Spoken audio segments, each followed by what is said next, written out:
There is a company in the East that Western tech giants secretly built with their own money, without ever realizing what they were creating. Years ago, the biggest consumer electronics brands on Earth walked into a modest factory in Shenzhen, looking for cheap labor and cheap batteries to power their mobile phones. They believed they were simply outsourcing low-margin, dirty manufacturing work to an obedient supplier. They thought they had outsmarted the global supply chain, but they had no idea that they were actively funding their own executioner. Because behind the scenes, that humble battery supplier wasn't just fulfilling purchase orders. It was reverse engineering the modern world. Patent by patent, chemical bond by chemical bond, and assembly line by assembly line. And by the time Western boardrooms realized what was actually happening, it was far too late to pull the plug. To understand how this economic ambush was planned, we have to look at the global gold rush of the late 1990s. Western mobile phone giants were desperate. They needed smaller, cheaper lithium-ion batteries to power the explosive growth of personal tech. Japanese suppliers had the technology, but their automated factories were wildly expensive. That was when a quiet Chinese battery maker made an impossible proposal. They promised to deliver the exact same quality batteries at a fraction of the global cost. Western executives jumped at the deal, assuming they had found the ultimate discount contractor. If you enjoy uncovering the hidden economic battles shaping our future, take a quick second to subscribe. Because the strategy this supplier used next shocked global trade experts.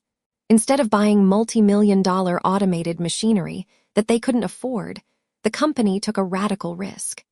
They broke down the complex Japanese manufacturing process into hundreds of simple, manual steps, hiring thousands of disciplined local workers to assemble precision chemical cells by hand. The Western clients didn't care how the work was getting done, as long as the batteries arrived on time and under budget. Millions of dollars flowed directly from Silicon Valley and European headquarters into the supplier's balance sheet. Every single phone battery shipped out was pure cash flow, but the profits were not going into luxury yachts or stock dividends. Every single cent was being funneled directly into advanced chemical research labs hidden right beside the assembly floor. The Western brands thought they were buying commodities, while the supplier was quietly mastering the deepest secrets of electrochemistry. And then, in 2003, the company made an unexpected move that left the entire business world utterly baffled.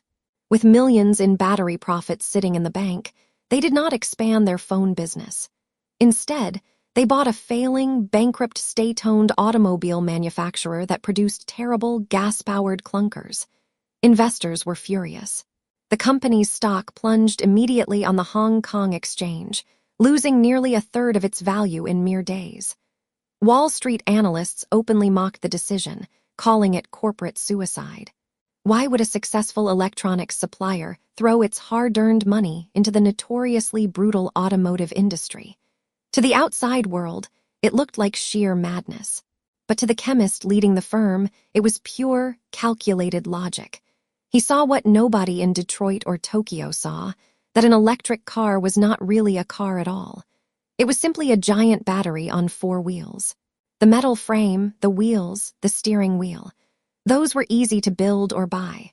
The real heart, the real cost, and the ultimate geopolitical chokehold of the next century would be the battery cell. For the next 10 years, while traditional automakers spent billions refining gasoline engines and fancy leather interiors, this Chinese firm worked obsessively on chemical safety and energy density.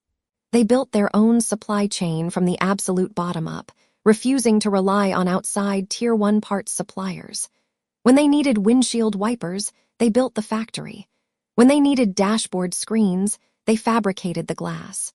When they needed power microchips, they designed their own semiconductors. By the time the modern electric vehicle revolution kicked off, Western automakers suddenly found themselves trapped in a terrifying bottleneck. They had outsourced everything. They had to buy batteries from foreign suppliers, chips from third parties, and raw materials through layers of expensive middlemen. Meanwhile, this single Chinese company controlled 90% of its entire vehicle ecosystem under one corporate roof.